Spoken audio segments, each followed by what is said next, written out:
Hey, howdy, hey, my friend, brothers and sisters. I'm Jamil Zanishev. I'm Travis Gumbel.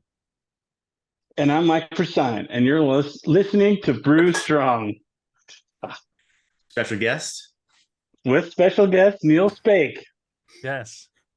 I mean, there was a time when we had this perfectly. Uh, You're out of now, practice. now I You know think I what? think we just don't care anymore. We had Last either more or episode, less beer that time. I don't know. yeah, I'll get it. I got this.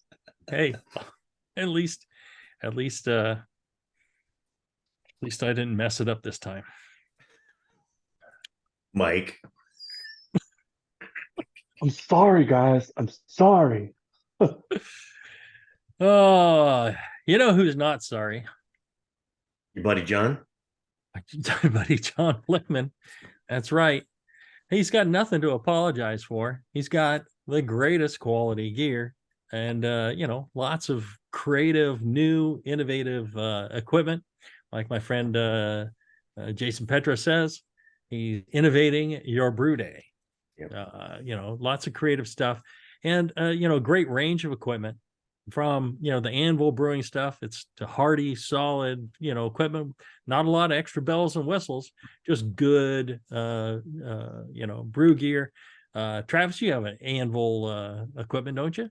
Yeah, I have the all-in-one, the Foundry. Anvil Foundry, good piece of gear, Uh, right? I've got the conical. Anvil Conical, conical. there you go. And he makes everything from that. He makes the top tier stuff with all the bells and whistles if you want that. He even makes commercial grade brewing equipment for your smaller craft brewers up to I think 10 barrels. So good size brewing equipment they make.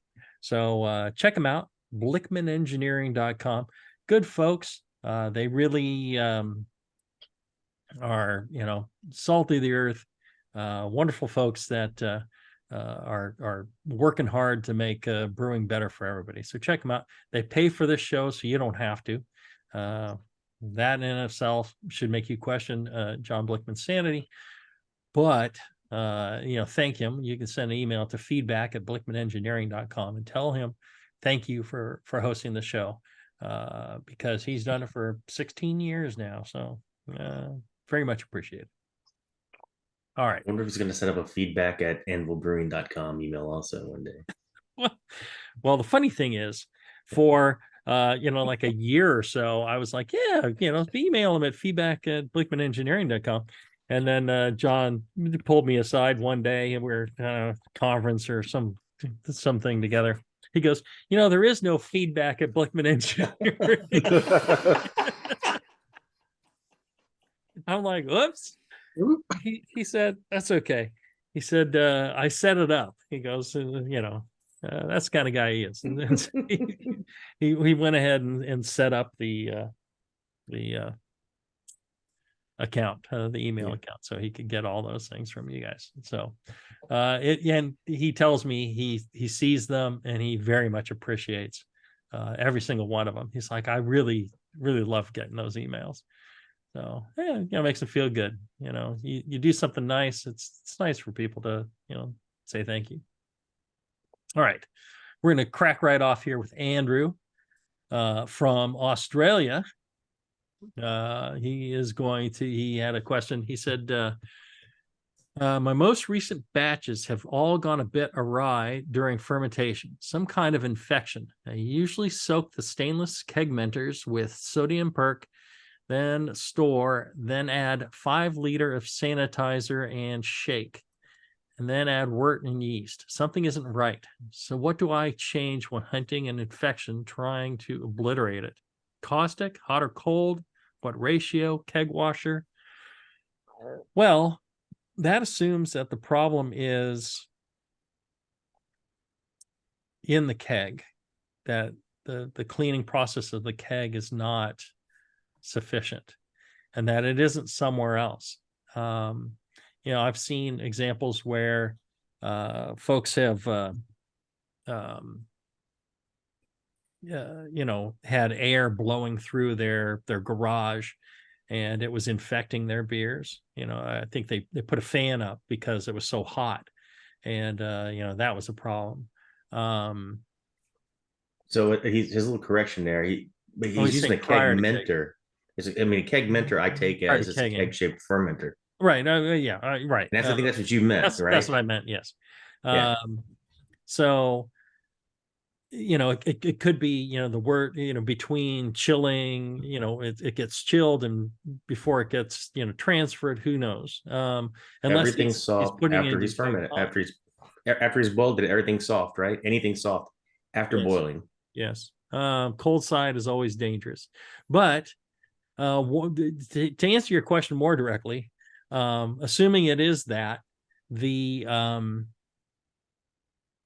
the best way to handle it is, assuming it's a stainless keg mentor, hit it with boiling water, hit it with hot water, boil some water, fill it halfway, a little bit past halfway, with boiling water.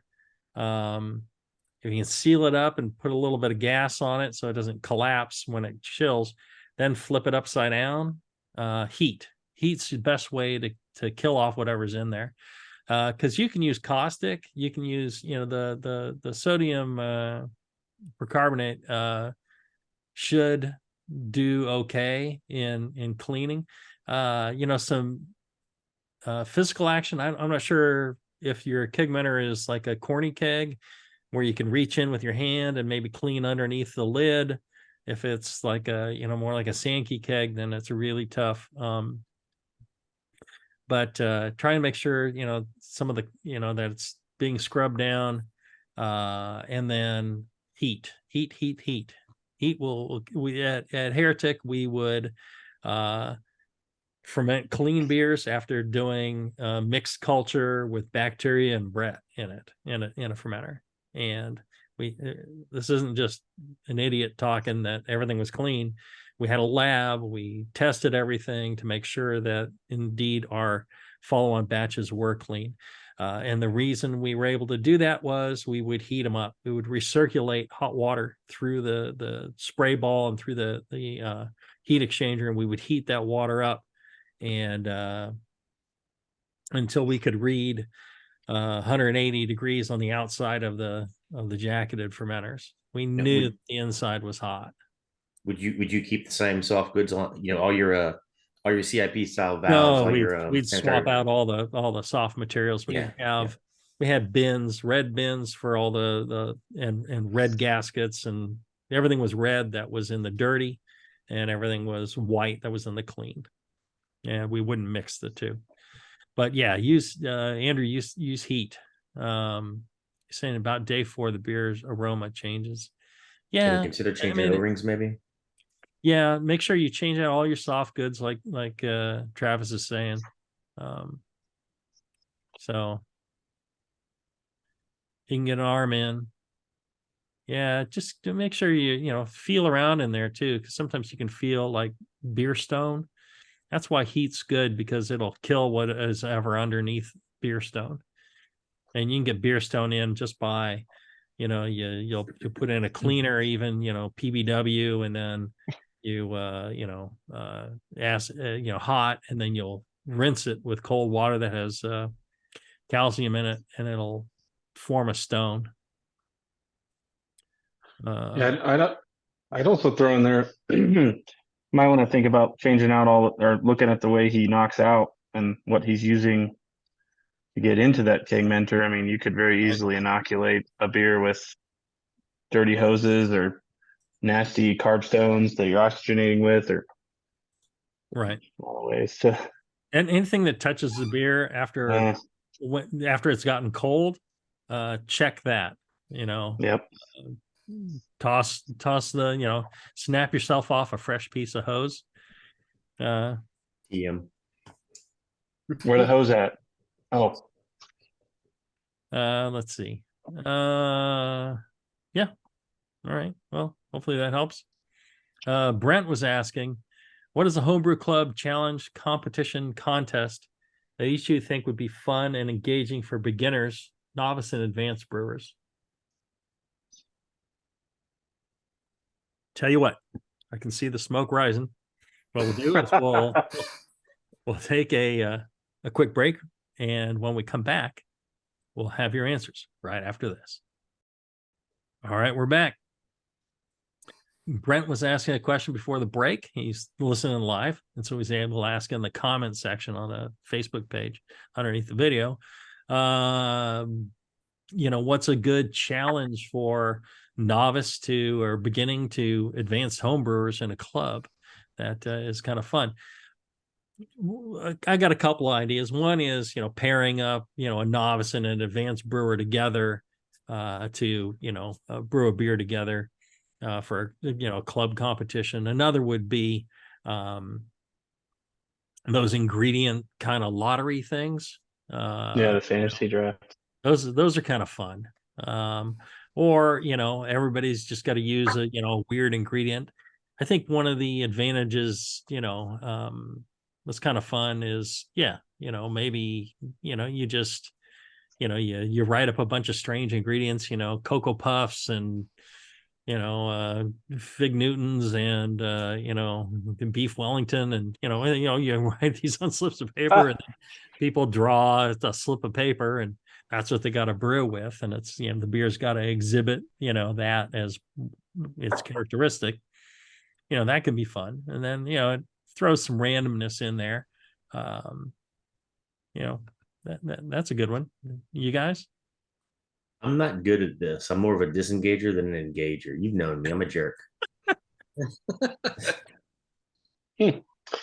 I like that idea where they pair up. I think my homebrew club, we probably need to do more of that where we're brewing as a group or as a pair and trying to get more time together as a club. That'd be really cool, I think. I like that idea. Like taking the new guys. Yeah. Well, not competition wise. From the other thing I think is kind of cool is a couple of our local clubs sometimes will have you pick a style and then everybody brews that style. Mm-hmm. And then if they do that semi-regularly, people learn styles and what goes into them. So that's real handy. Or you pick like a style, especially with Belgians. And if everyone's wanting to try like a different yeast strain or a different hop profile, make sure every pair of brewers or brewer does something slightly different to the same base recipe. And then you get to learn about the flavor of this yeast versus that yeast, depending on the consistency of the brewers. But it being the holidays, okay, white elephant or where you white elephant where you draw the numbers and then there's a bunch of slips of paper or whatever they would be or little you can do it with cups or something, pint glasses that have a style name on the bottom of them, and the first person goes up and picks one, announces to everybody, and then somebody could steal that style or pick a different one. I like that. Right? That's cool. White elephant, cool. thing. Brewing that or going back to you saying earlier, white elephant with a mystery ingredient. With a mystery ingredient. There you go. That's nice. I like these ideas. Or how about kind of, Secret Santa, where you get somebody's name and then you give them the style that they got to brew with and the secret ingredient or something. The one they hate. Right. Hazy IPA recipe. Or maybe you have to give them the ingredient too. You have to buy it yourself, so it's not some crazy. So if it's expensive, I'm going to ship Neil a pound of mosaic tomorrow from an unknown address. Mosaic's fine. Just don't put it in a cloudy beer. All right. Well, I think that was some very creative ideas. I think we ought to write a magazine article using all these wonderful ideas. I really like that white elephant concept because that is actually fun. Yeah. That would be fun because again, you can steal and let's get that whole thing. Yeah, that would be good. All right. Matus asks, hi all, I would like to know what is your opinion about low oxygen brewing? I've come across this concept just lately It's not present among the Polish home brewing community. Is it worth the effort to keep oxygen out of the hot process as much as possible? What are your recommendations about this? Of course, keeping oxygen out of the finished beer is crucial, but what about mashing and boiling? I Oh, oh, yeah, go ahead. go ahead. Go ahead, Mike. I think it was I don't remember which show it was, but Yeah, we did Danforth this. did a yeah, we talked about this and how I even did an impersonation of him. He was my professor at Davis for brewing science. And he talks about it and he gets into the organic chemistry of what's happening when, lipoxidase interacts with oxygen and lipids. And, you are changing the beer, but at the end of the day, all the stuff he explained is there is no noticeable difference It in does not matter. brewing. Yeah, it does not. I mean, he said you probably shouldn't go out of your way to oxygenate, but you don't need to worry about it either. Well, and you look at the German brewers. So I was in Dusseldorf, and several of them use one of those cascade chillers where it's a series of tubes, like a copper tubes. Budweiser uses it. Most of the German brewers use this, especially the older ones, use this type of cascade thing where the hot wort goes running down the outsides of this thing and picks up a ton of oxygen. So it's not a problem during fermentation. Any oxygen that's been somehow entrained in there is going to get stripped out by the yeast. So I'm going to give a yin and a yang if I can. Uh-huh. On the one side, I don't know why I care about it before I'm going to oxygenate it anyway. And on the other side, give it a shot. See if you like the results. See, because the one thing I hear is you won't get the same color. So then you're going to have to decoct. You're going to have to adjust your recipe because you're not going to get as dark of a beer. So you're not going to get the same beer regardless. You're going to have to do different things. Your recipe that was one color is no longer that color. So now you have to adjust your malt. Is that what you wanted to do? Give it a shot. Let us know. Okay. Yeah, I'm not sure how we got to color and malts, but no. The low oxygen up front is supposed to make a lighter wort. That's one of the arguments. You get a lighter wort if you keep your mash O2 free. Yeah. I know that yeast will reverse the color pickup in oxidized beer. So I don't think it's an issue at all. And as Michael's saying, Bamforth is like, no, it's not an issue. They did a lot of research on it, I guess, and they even know the mechanisms and what's happening, and they don't really all of the stuff gets undone, like you said, by the fermentation. Yeah. Like a good healthy fermentation will wipe out whatever you did with oxygen. There you go. All right. Let's see. You can send in your questions via email to brewstrong@thebrewingnetwork.com. And I'm actually we're covering the questions that have been sent in. We're getting on them now. It's pretty good. Clayton asks, we're all in agreement that micro-oxidation of wooden barrels benefits the complexity of long-aged sour beer, right? Yes.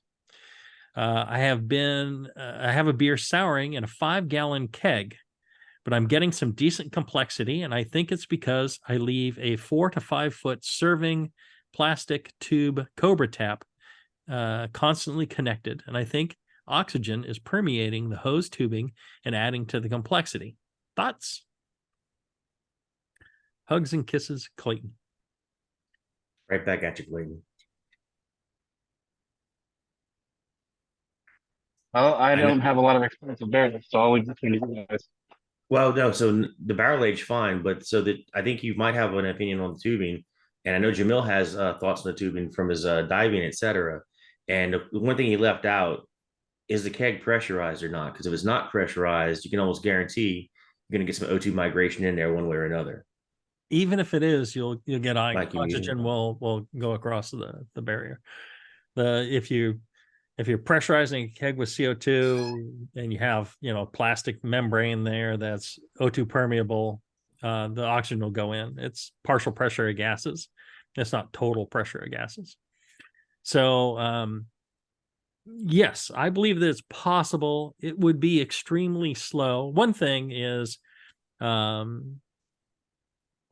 silicon tubing is extremely oxygen permeable. Oxygen goes through that like a house fire. Vinyl tubing, less so.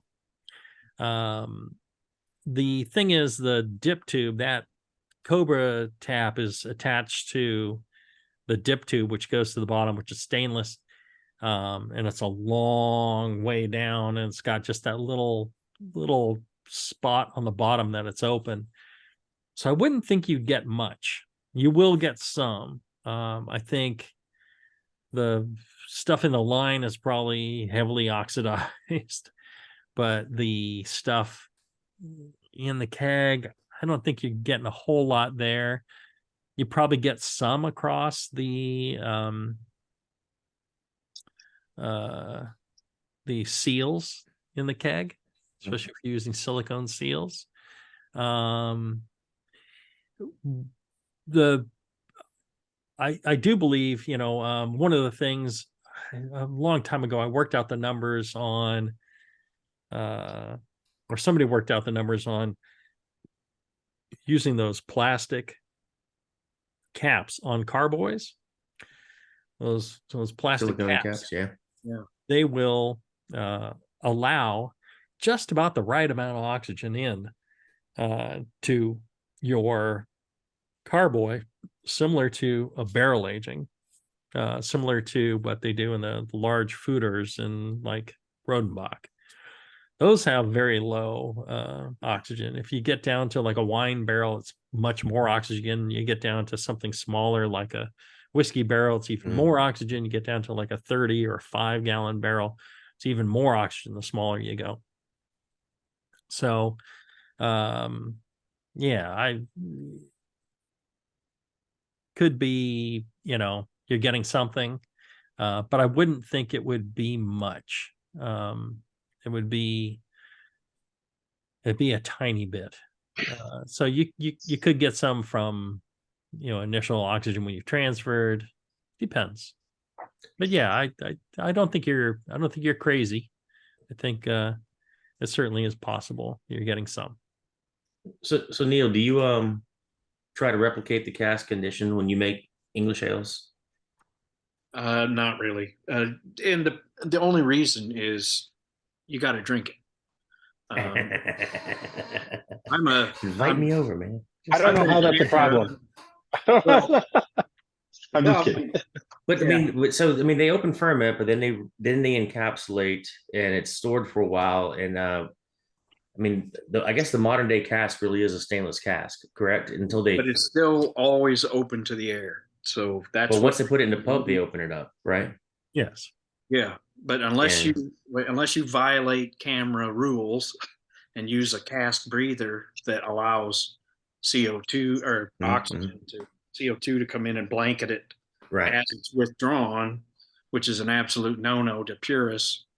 3 days, it's got to be gone for the most part. So, but you don't let the firkin breathe until you're ready to prep it, until the public is ready to prep it for serving. Absolutely, yeah. Okay. I'm just going through some thoughts in general on you don't really see that beer doing what it does. Its magic doesn't really happen until they pop it open and start get it prepped for serving. Yeah. Could it be that he just has a really good set of bacteria in his keg there, making some tasty beer?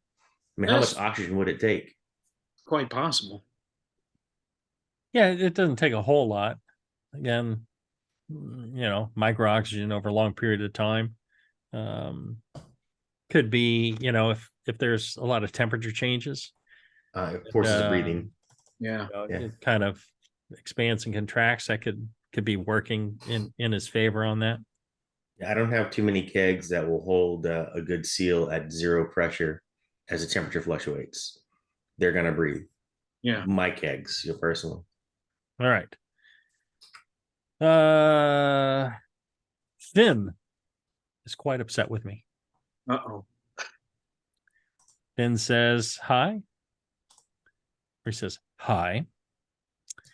I usually love to listen to you, but this time I got a bit irritated. 1. If you don't get a good attenuation, the answer is not necessarily that you didn't pitch enough yeast. When you're a home brewer, it is actually more likely you didn't pitch yeast in good shape, or you didn't provide enough nutrition, oxygen, fan, minerals, etc. In my experience, yeast vitality is paramount, and only if you are sure that is taken care of is your pitch more yeast the answer to your attenuation problems. Well, let me tell you this. When I started talking about yeast and pitching proper amount of yeast, the thing was nobody was pitching their proper amount of yeast, or very few people were. And yes, it is 20 years later, and now I guess it is possible more people are pitching their proper amount of yeast than not pitching their proper amount of yeast. So that certainly is possible, but we still need to reiterate to new brewers that they need to be pitching enough yeast, and it's commonly one of those things. The other thing about viability and vitality of the yeast is that you can, in some ways, make up for poor viability and vitality by pitching more yeast. Or yeast. Which is why we say that, because a lot of brewers don't have your experience and don't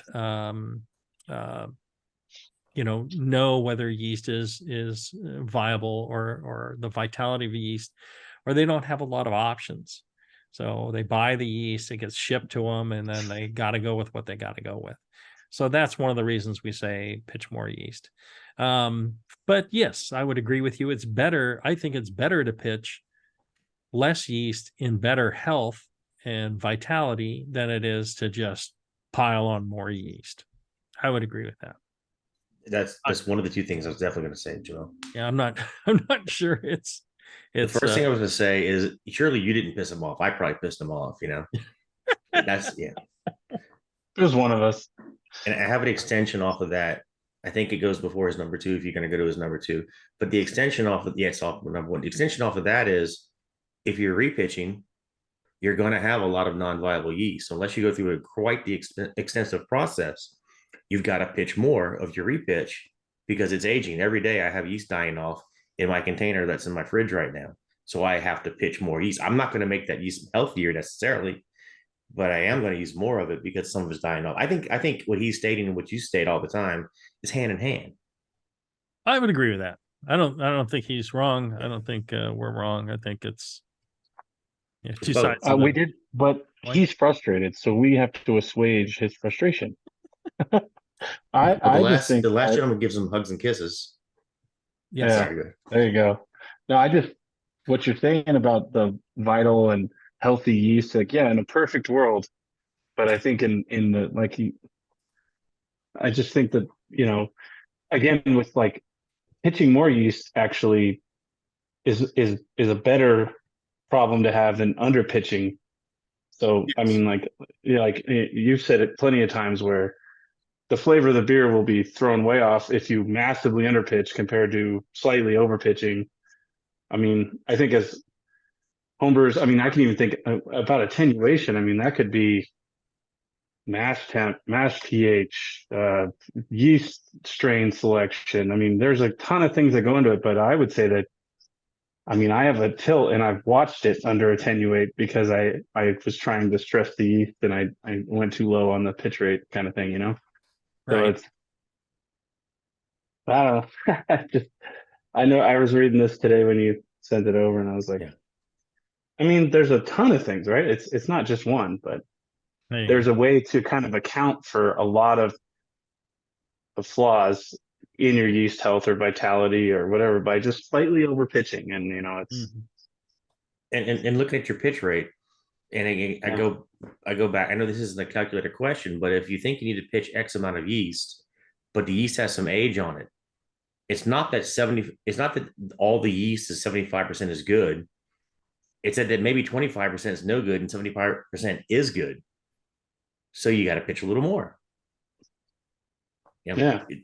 Anyway. Well, if you're using like Boddingtons that, if you don't oxygenate it right, it's like, there you Okay. go. All right, you got a bunch to cover here. Number two, Dr. Maria Soglu's experiments at Sierra Nevada were with starters. I don't know where this, I don't recall referring to this at all. At Sierra Nevada were with starters that were below the Crabtree level. I think she used an OG of 1.008 and constant oxygen feed. That's more or less how they grow dry yeast, I think. Yes. The yeast will then respire, not ferment, and it will get a lot more energy out of the sugar. Consequently, you are able to grow a lot more cells, but that takes a lot of nitrogen, and there's not much of that in a 1.008 starter. So she had to feed them quite ridiculous amounts of free amino nitrogen. I'm not sure what she used, but it was organic dead cells, not DAP, diammonium phosphate. The point actually was not primarily to grow more cells, but to grow cells that were more healthy and which would give better attenuation, and it seems it did. I've tried it and it works, though I'm not sure I want that increased attenuation. At least most of the time I don't. So I've gone back to my normal procedure. Well, see, one of the things that providing the free amino nitrogen does, and any oxygen, all these other nutrients, is so that the yeast cells can reproduce. And then also so that they have healthy cell walls to allow them to attenuate the beer. So it's a combination of the thing, and sometimes just pitching more does take care of the problem of them trying to replicate more and having and running up against a limit when they do not have the nutrients they need. So it's a blend of things. But Jamil, here number two, Yeah, he's talking briefly about making yeast for making yeast purposes, yes. and then saying that he tried that, and maybe he was doing it for a starter. I can't tell. We talked about something like this. There was another live Q&A where You did, huh? somebody was talking about keeping the yeast in the replication phase where they were respirating, Right. not fermenting. And Right. I was trying to think of that. And just coming from what Brew Strong is kind of more of a homebrew show, I would think. It's like, I would be just making starters, like I don't need to try to keep the yeast in a respirating to, anyway, sorry. I mean, the reason they do that is to get more growth with less sugar because it's cheaper that way. Right. So they're just trying to make yeast mass. It's an economic, But he's saying, oh, she did it to get like the healthiest possible yeast. So I don't know that study. I don't know that. So I really can't comment on it. As for not putting nutrients in the starter, when you grow yeast in a normal 1040 starter, spinning on a stir plate, you get a lot more growth per gram of sugar than you do in a normal brew. Yes. Hence, the need for nitrogen to build new cells is very likely to be higher than what the work can supply. Maybe, maybe not. So that's a very valid reason to supply the yeast with some extra fan. Sure, in a normal brew, it's not that vital, I think. No, you don't want to do it in a normal brew. But it still won't hurt. Yes, it can. If you Correct me if I'm wrong, Jamil. you add fan to a normal brew, you can end up with rocket fuel. Yes. All of your measurements on yeast growth. Yes. Those were measurements, not calculations. Correct. Right. So when you speak of how you build up starters, et cetera, and grow yeast, it's measurements under a microscope, et cetera. Okay. Yeah. Right. Yeah, you don't want to add extra free amino nitrogen to most ferments. If you're making average strength beer, Usually there's enough free amino nitrogen. You can add a little bit, but you start pushing it, you're going to ruin your beer. The yeast will really take off, and you're going to get, a hot ferment. And it'll ferment Well- out super quick. Let's see. Let me finish this. Okay. So still won't hurt. I caution against people thinking adding free amino acid won't hurt. I think though that it might be a good idea not to add it at the start, but to wait until fermentation has reached high Kreuzen, or maybe even a little later. Then there might be a shortage, and then you might want to avoid troubles towards the end of fermentation by adding a little. Found this to be beneficial, especially when brewing my pilsners. It helps the attenuation, and it helps keep the H2S levels down. Well, yeah. So there has been some studies on when you want to add free amino nitrogen. It mainly is done with wines and meads and ciders. If you add free amino nitrogen at the wrong time, you can actually stall out your fermentation.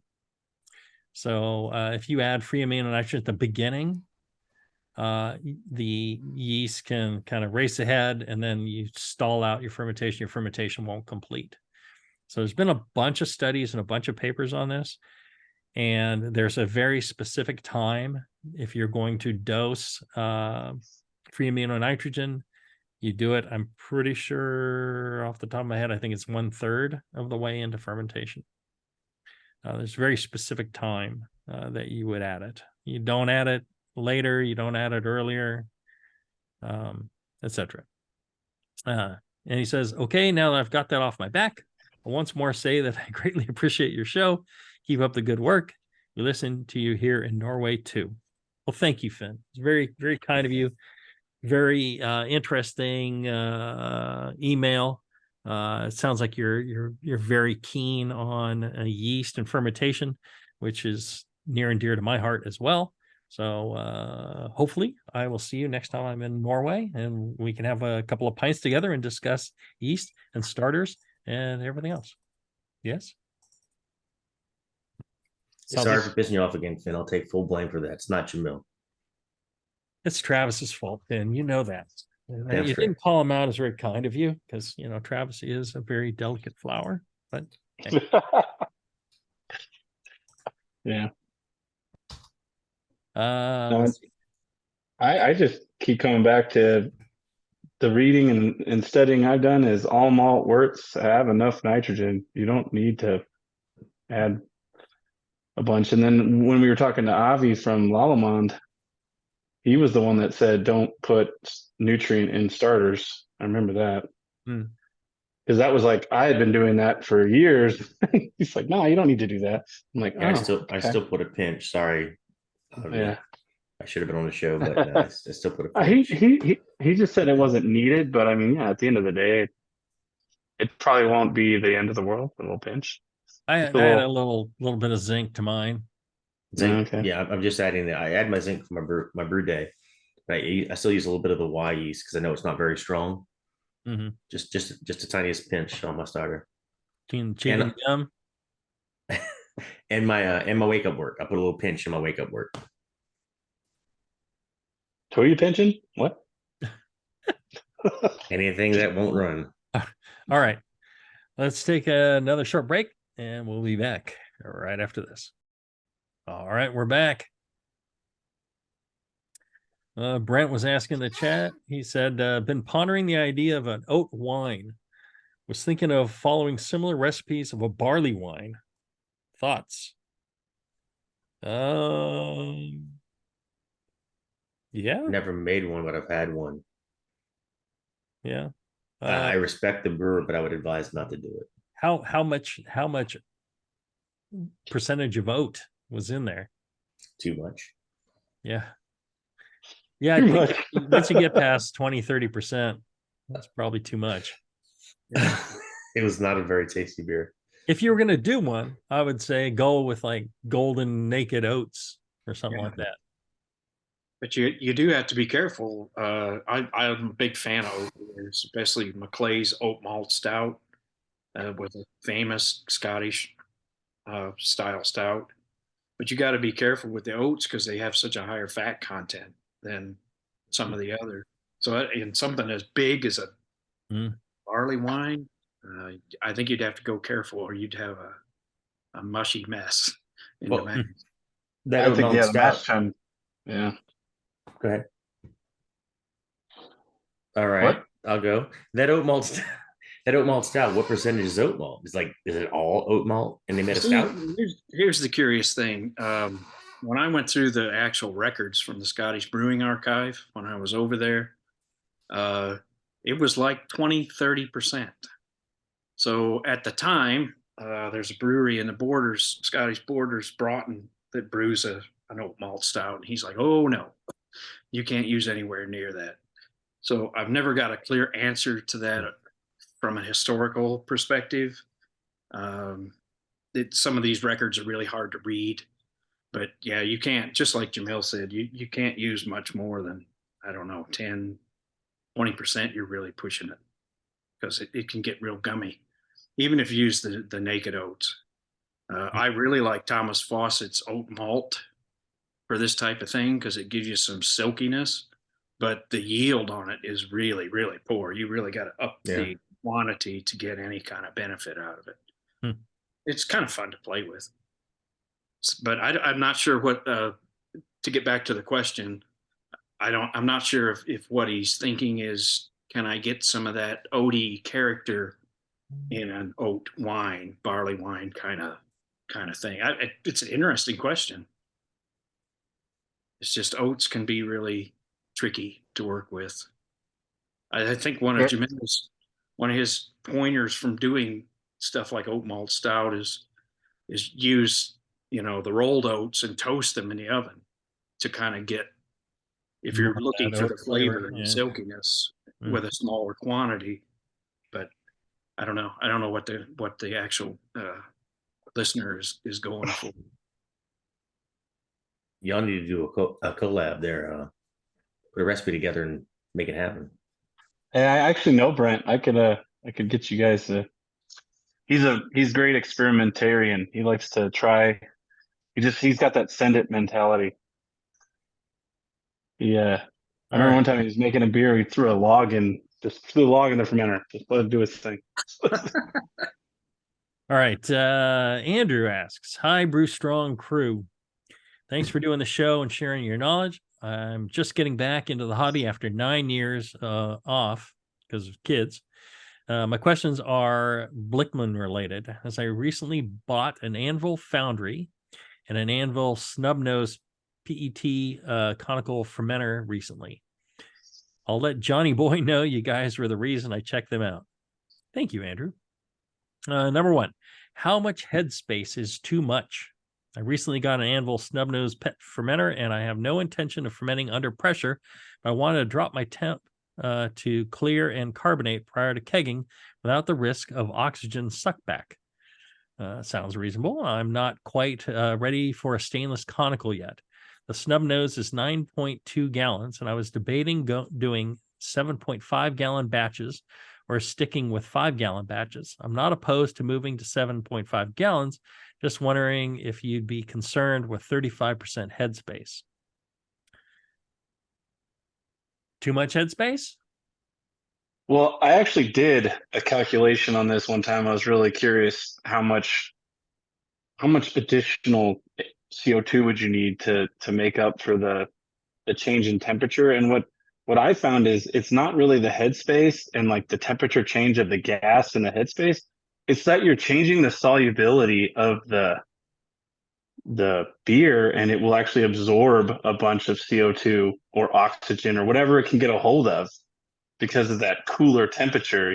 Gas solubility and temperature are inversely proportional. So the liquid is actually also pulling in gas. And so I actually was like trying to figure it out and like, oh, if it's just like ideal gas law, it's not a whole lot. But then if you go, oh, but the solubility changes in the beer can cause a lot more vacuum than you would think. Right. Well, I think this is why he's using that, because I guess you can Mhm. attach gas to it, and you can Right, keep and it that's what under I would recommend is a just couple of keep it psi under. pressure. Yeah. Yeah, but don't just pressurize the tank and then unhook the CO2 because that's still not going to be enough with that solubility change from the temperature, is what I'm Well, saying. depending how much pressure you put on it, I guess. True that. But, That's really curious, Mike, about whether or not the beer itself is pulling in more CO2 or the headspace. So it might not do them any good to fill it with more wort because it's going to pull more CO2 anyway. Now, I use Yeah. a half-gallon mason jar double linked system to hold my blow off to where that's what it pulls in. So I have at least a Right. half gallon of CO2 theoretically that's been bubbling out of my fermenter the whole time that it pulls back on. well, I think when it comes time to chilling it down, just hook up gas to it. I think you'd be good. One of the things, fermenter headspace, I think too much is people get too concerned about that. At Heretic, we had 120 barrel conical fermenters, and the least we could put in them was, about 40, 45 barrels. The reason was the temperature probes we had to be covered. And there was a time, I think we did something where we moved a temperature probe down to the bottom and we filled one with 30 barrels or something like that. So it can be done. The, when the beer ferments, it is going to give off so much CO2 that it's going to flush out the headspace in that fermenter. You do five gallons in a 9.2, you're fine. It's more than going to flush all the air out of that, and that's the only thing you're really concerned about. So it'll be fine. You can do smaller batches in there. I wouldn't worry about it. And then like the guys are saying, just hook up some gas to it so it doesn't suck back in. I think it should be fine. Number 2, it sounds like Travis has an Anvil foundry. I'd love to hear some tips from an advanced user. Well, if we had an advanced user. See, that's like me too. It's a great piece of equipment. It can do anything you want it to do. I don't use it as an all-in-one. I have a separate HLT, etc. But being able to brew on electric and the volumes I want with the power I want, if it ever dies on me, and I'm like 60, 70 batches in at least, I'm going to buy another one. There you go. Any specific tips? Use a liquor tank. Yeah, if you want. I mean, I'm in Blickman's Anvil. Well, it's not his group technically, but he's in there. I'm in the Anvil group on Facebook. Ask me questions there. You can find me. I don't mind answering anything. It will let you do what you want to do. You don't have to bend your rules to it. Nice. All right. Let's see here. Henrik, he's asking, greetings, beer wizards. He saw you waving your wands around and he thinks you're beer wizards. Wingardium Hopiosa. Good one. That's how I make IPA. They say that 3 times. All right. Henrik from Sweden. I'm going to Sweden in March. Looking forward to it. I love Sweden. Henrik, if you're around, you get yourself to the brewing conference in Malmo, March, I want to say 13th, 14th, 15th, something like that. I will be there. If you don't go to the conference, I'll still be at Malmo Brewing on one of those days and at the Beer Fest on that Saturday. Maybe we can meet up, have a pint. Greetings, beer wizards. Wife and I went to Prague, and while there, we visited the Pilsner Urquell Museum and Tapster Academy. We spent an hour with a professional tapster, learning how to pour a Pilsner using the Czech tap. basically a ball valve, and how to produce a perfect pour. The explanation was that the correct way of pouring protects the beer from oxidation by pouring under a foam cap. This is a 3-step pouring technique as seen in the video. If you haven't seen these online, they will show you. They've got like the all foam, the partial foam, the half foam. 1, open tap slightly, 10 to 15% to pour foam. Allow some to be spilled before putting the glass under at an angle while the tap touches the glass. After 2 fingers of foam, open fully and submerge the tap under the foam to protect from oxygen, straightening as you go and fill the glass. Close the tap and remove quickly from tap to avoid any drops into the poured beer. Essentially, this is a cap-on foam technique, but for serving a pint. From my perspective, this is logical, but what do you think? Science or BS? If science is correct, does it make any noticeable impact in reality? Regardless, I need to get one of those taps. Cheers, Henrik from Sweden. Those are expensive taps. It could be a ball valve, like he states, but they're like $300 taps. Yeah, it's a ball valve. Yeah, Essentially a ball valve. But with like brass plating and all fancy swoopy stuff to it. Some wood around it, kind of thing. Yeah, seriously, there's wooden section. What are you doing with your hands there? All kinds of stuff, man. I am working that tap. The thing is this. Foam is not the best protector of beer from oxygen. I realized running a canning line and just obsessing over dissolved oxygen levels. The problem with beer foam is it's still beer.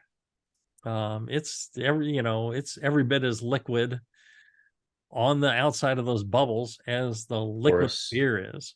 Mm-hmm. And it settles back into your beer. And if yes, and then it just collapses back down into the beer. And if it's moving at all, like bubbles do, or if it's a rough surface, you're actually increasing the surface area versus just plain liquid. If you had flat, still liquid, it will pick up less oxygen than the foam, because that will all, again, it's you're increasing your surface area, which is the interface. The opposite. Yes, it's opposite of what you want to do. The interface is become more. So my nucleation points / dirty glass are making my beer oxidize faster.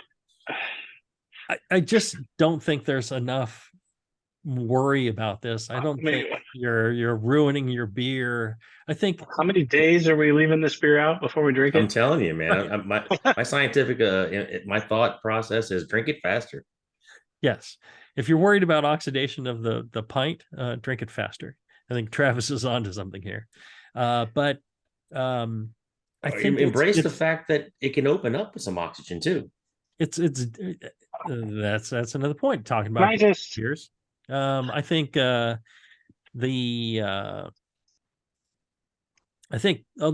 this pouring thing is done more for show for the tourists than it is, like a valid, really scientific thing. I just don't think there's any scientific proof or that it makes any sense. The scientific proof for me is these oxidation reactions don't happen in 20 minutes, and they don't happen when you're drinking the beer. I don't, it's like you got to have, especially if it's colder, it's going to go slow. Yeah. I mean, if it was at room temperature or hot, warmed up, and then applied oxygen, it would go faster, but colder, it's going to go slower. And we need Mike to do the calc on temperature versus how much O2 it pulls in. Yes. The reactions speed up, but the warmer doesn't pull as much O2 in. The colder slows it down, but it pulls more O2 in. No, I just think these oxidation reactions are slow, and unless you're letting that beer sit there for 3 days, you're going to be fine. Yeah. I definitely think you certainly have an hour to drink the beer. Right. I think what does happen in these check pouring methods is that you're breaking out a lot of CO2, and that really, it's similar in a way to Neil, to going up the northern part of England and using a sparkler. Yeah. You use a sparkler, it creates aroma, it breaks out a lot of the CO2, it comes to a softer, creamier feel. It's like doing a Guinness nitro pour. All these same reasons. It personally, I think it enhances the mouthfeel and the flavor of the beer. I really enjoy it. So I think there's value to what they're doing when they pour it this way. I think the explanation is somewhat specious. Yeah, I totally agree with you. I think your explanation is very reasonable. We have a brewery here in Austin, Live Oak Brewing, that does a Czech Pilsner. That's their flagship beer. And even Michael Jackson swore was on par with Pilsner Urquell. And they have one of those taps. And that's what my experience was. You tell them they'll do it 3 different ways. What I get is exactly what you explained. You get a more richness of the malt because some of the CO2 has been broken down, and softer mouthfeel and that type of thing. So yeah, I can't speak at all to the scientific aspect of it. It definitely gives it a different texture. Mm-hmm. Yeah. So I think the pouring's quite valid. I think. Mm-hmm. Yeah. As a flavor experience, though, not as a protection. Yes, I think the reason they gave you is a load of hooey. So one of the things that struck me though is putting the tap nozzle into the beer, which is a big no typically. In the US, it's all food safety thing. Yeah. It's like the outside of your tap ought to be as clean as the inside of your tap, or you shouldn't be serving the beer. But it's a big no. I don't think it really matters if you're only putting clean glasses up to the faucet. It becomes an issue when people have drank out of the glass, reuse a glass, and then you're refilling a glass. Then and that's a big no. You don't want to do that's a big no. But if each glass that goes up there is always perfectly cleaned and sanitized, I don't think putting the faucet in the glass is that big a sin. It's just something in the US. For a lot of people elsewhere, if you go to England, you refer back to our previous show about going to British beer tourism. The swan neck of the cask that goes all the way into the bottom of the glass. Oh my! You had a stem this big dipping down in that glass. Come on, Mike, give me some. That's a big stem. That's a big stem. It's not just the tip. What? Right. And so you don't want to reuse glasses in that case. Let's see here. We got time for I think just one more. And what we'll do is we'll do that. Maybe we got 2 more. Let's see. We'll do that after one last quick little break. We'll be back right after this. All right, we're back. We're doing live Q&A. We're here with our special guest, Neil Spake. Thank you for joining us for these 2 shows. It's been cool having you, and looking forward to our next trip together coming up to Germany. Let's see. If you're listening live, you can always ask questions in the comment section on the Facebook page. There's the live video going on. You click in the comments, you ask your questions there, and they pop up in our little window here, and we're able to see those. If you're not listening live, or if you want to ask a question that we haven't answered today, you get on to your email. You typey, and you put in brewstrong@thebrewingnetwork.com, and you ask your question. Try and keep it ideally to 1 question per email. It makes it a little easier for me as I'm sorting through them. When there's something with like 10 questions, I can't really get that on the air and not leave some of your questions out. And if you're going to take issue with this, please only take 1 issue at a time, 1 issue per email. Right. One If, frustration. if you hate us, only mention one thing you hate about us per Or email. one of us. Just me. I'll take all the heat. Yes. Yeah, these delicate flowers can't take one. Yeah, cutting more. It Oh, wilts. Finn, it's all right. It's all right. These guys are just they're I'm very not picking on delicate. Finn. They can't take it. No, I appreciate Finn's feedback. I do. Yeah, I've had it's good. 16 years of people kicking me in the peaches. So it doesn't bother me at all. Doesn't bother me at all. I appreciate that he listens and that he cared Absolutely. enough to send in such a nice detailed email and 100%. to reason his reasons of as to why we suck. You know, I've just gotten emails that say we suck with no reasoning. You suck. No, his We need at least a little bit of clarity here. Yeah, his email was great. His email was great. absolutely. No problems with that at all. Let's see here, and hopefully we'll run into him in Norway. Well, just sucker punch him, and you know. You mean in the taxi you'll run into him? No. Yes. All right. This one, Colin, he says, Jamel, Travis, and Michael. Oh, you got mentioned. First time. I did. First Holy time. moly. Feels like the first time. What? I've been focusing my homebrewing efforts for the last year on making the best lager possible. I've taken a lot of your guys and others' tips, such as high pitch rates, cold pitching, and slow ramps, etc. And my lagers have improved a lot. My standard process for fermentation is to pitch 2 mil per cell per Plato at 44 degrees Fahrenheit, hold until visible kreuzen, then let it naturally rise to 55 and hold until fermentation is completed. I then ramp down 2 degrees Fahrenheit every 12 hours until I'm at 34. I'll fine with gelatin and let it sit for 48 hours. At this point, I dose transfer to a keg. Oh, I close transfer to a keg. Sorry. I'm getting old. My eyes don't work. Put the keg in the fridge, set the PSI to my serving pressure, and forget about it for 4 weeks. In this procedure, the lagering is done with no yeast cake and under pressure. Would lagering on the yeast cake make a noticeable positive difference on the beer? Thanks, Colin. I got a ton of stuff on this. I'll go backwards. Lagering on the yeast cake make a noticeable positive difference in beer? No. A yeast cake, the vast majority of the yeast is completely inactive, or for the most part inactive with the beer. It is just the fine top layer that is exposed to the beer. Below it, I mean, there is some beer in there, but you know, it's really not exchanging quickly. The yeast underneath it is pretty much, for the most part, dormant and working its way towards starting to break down over time. So this is, again, one of the reasons why Budweiser uses the beechwood chips.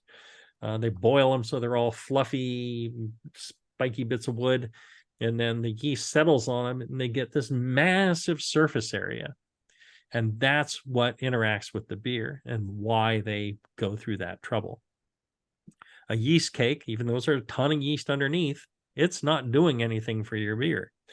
So it's better to get the yeast cake out of there. You can make the transfer when there's still a little bit of yeast in suspension. It will fall to the bottom. And a light dusting on the bottom is the most that's going to be interacting with it. Let's see here. Pressure,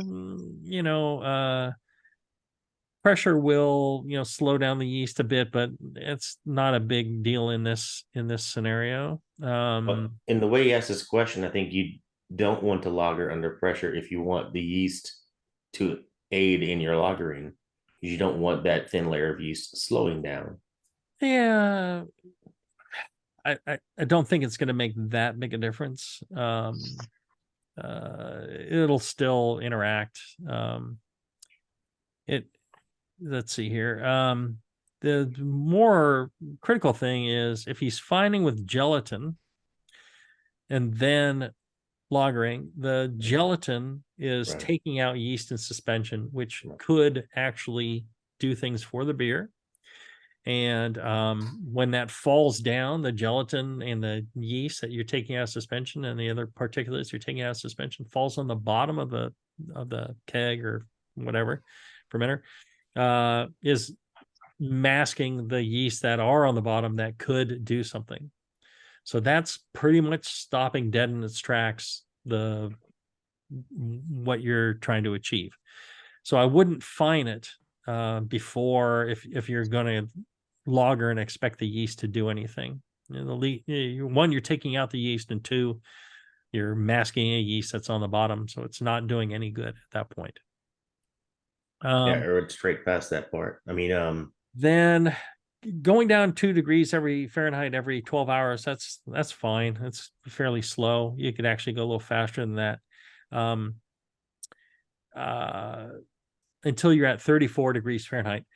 I would either stop prior to 40 degrees, I'd stop at like 41, 42 if you want the yeast to be active.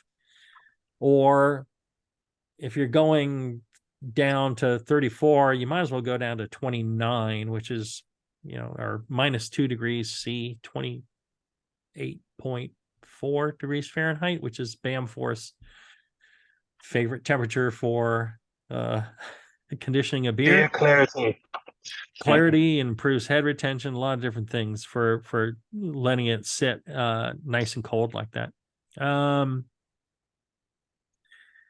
The other thing, again, going backwards through this whole thing, 2 million cells per Plato per mil is a little bit more than I would generally do. I go 1.5.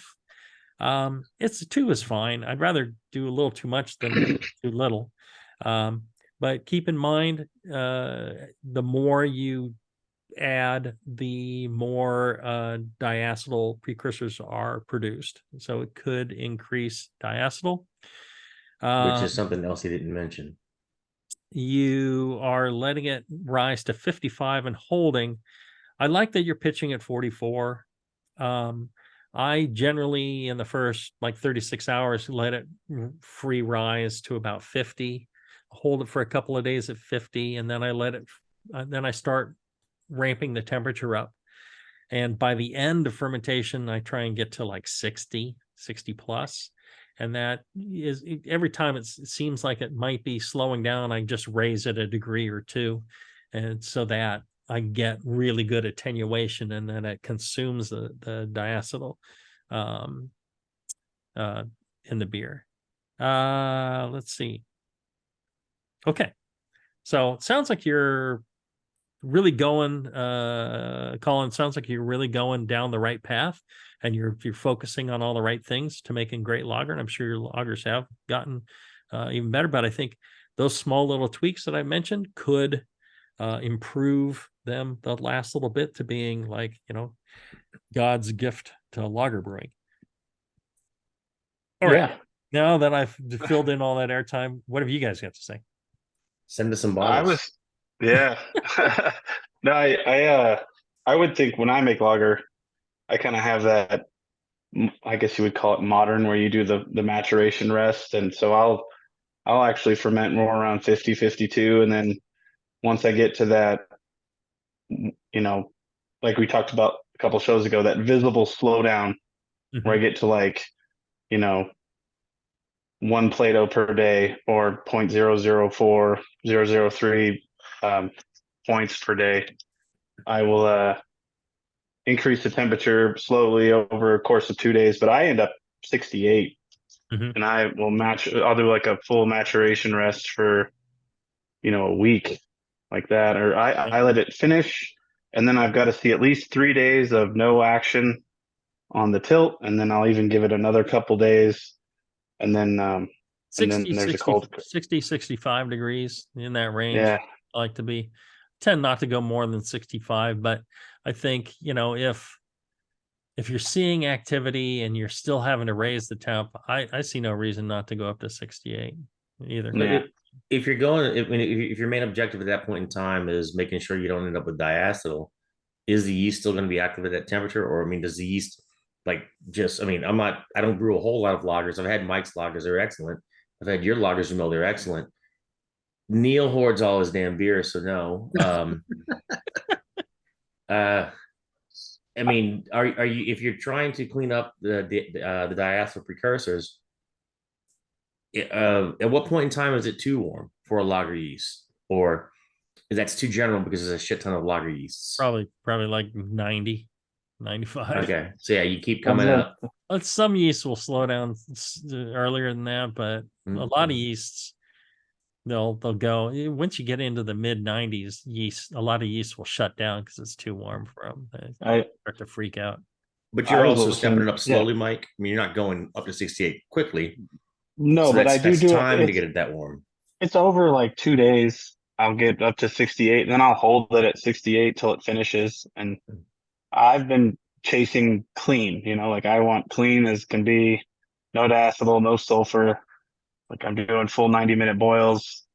I'm doing, real cold pitches. I'm doing, but then I try to finish it up warm and let it get real clean. But I know that's not the old way. And some people get really upset when they hear you make lagers like that because you're supposed to do it kind of more the way he's doing it, where you actually will cool it down after the 55 ferment. It's like, I know in How to Brew they talk about that's the traditional way of lagering, kind of.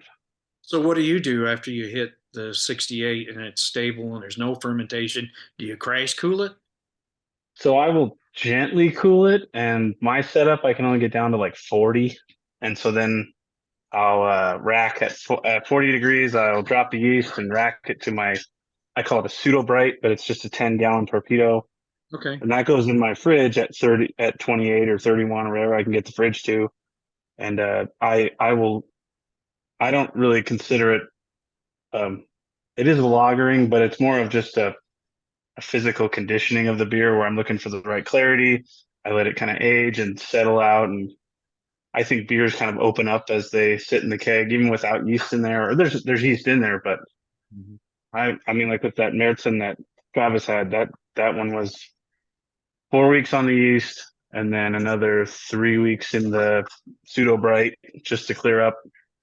And I don't use any finings. I didn't really use any fancy processes other than just time and temperature to let it get really nice and clear, get it carbonated correctly, and let the beer kind of open up, as I call it, just over the couple weeks in the keg. But some people swear that you need yeast in there. I mean, there was yeast in there, so maybe it was more like the fine dusting, like Jamil was saying. But I've always tended to, what I read about it more is that you can end up with more autolysis off flavors if you leave a big yeast cake in there for 6 weeks, 8 weeks, something like that.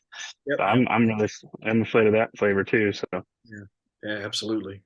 And not just autolysis, Jamil. I was thinking about if you're stressing the yeast in general, there's a lot in those yeast cells you don't necessarily want back in your beer, not just the fact that they're dying off. So back to his question about yeast cake, which you've done a whole lot more than just answer the simple yeast cake at the end. That's a great reason not to leave it on the yeast cake. Well, and as far as time, I told the story before. I had a Scottish 60 shilling I had brewed, and it dropped perfectly clear. I transferred it to the keg, chilled it, all that, and it was thin and insipid, and the head was no head retention, giant bubbles, and I was like, and I just left it in the fridge, and it somehow got shuffled around, and it stayed in the back of the fridge for like a year. A year later, I'm like redoing my draft lines or replacing draft lines. I'm like, what is this keg? I'm like, oh, it's the Scottish 60 shilling. I'm like, oh yeah, I remember that. I should just dump that. It was no good. So I went ahead and poured a pint just to check it, and it was spectacular. It had this tremendous body to it, and it had these microfine bubbles that just the head retention. It was just like crema on a it formed and just stood, didn't move, and it was spectacular. sent it into competition, got oh, first place Nice. with that, and going up against wee heavies and other things. Yeah. And it was just because it sat there for a year, and it allowed, later on in the keg, I noticed that there was just micro fine dust at the bottom that was, like the roast barley, just really, just the finest of dust was down there. And, just other material had dropped out. And, there's probably some chemical, changes that happened as well over time, but it made a huge difference. There was really, if there was any yeast in there, it was very, very minimal. And the beer just turned out great. And time and cold can do a lot for them. The brewers in Dusseldorf, they tend to all centrifuge and filter their beer, and then they'll store it around freezing for their lagering period. They don't lager on yeast. They Not lager. the yeast. Yeah. Yeah. It's natural fining, the natural process of the beer settling. Just letting it rest. And we've all experienced where a beer rests for a while, how it improves sometimes. Yeah, I always akin it to like a flower opening kind of thing. It's almost like the beer goes from muddled and kind of lost, and then it can really come into shape, and the flavors become pronounced and really nice and beautiful. And that's what I notice, anyways, with a good amount of cold storage. I am a delicate flower. Yes. I have bloomed. I have blossomed. I don't just have the thickest gut in the group, I probably also have the thickest skin. But anyway, That's what I've heard. All right. Well, another great show. Thank you all for participating and helping answering these questions for our wonderful listeners. Thank you everybody who emailed and who listened live and asked questions. We really appreciate it. Without you, the show is meaningless. So keep listening, keep asking questions. We'll keep answering. And if you have criticism, that's okay too. We appreciate those as well. You're all wonderful for taking the time to participate in the show. And hopefully we'll see you, Finn, I'll see you out in Norway, and Henrik, I'll see you in Sweden. Looking forward to it. Until then, make sure you're supporting our sponsors, Blickman Engineering. Email them feedback@blickmanengineering.com. Tell them how much you appreciate that he paid for the show so you didn't have to. Other than that, keep on brewing. Brew strong, everybody. Brew strong. Brew strong. Brew strong.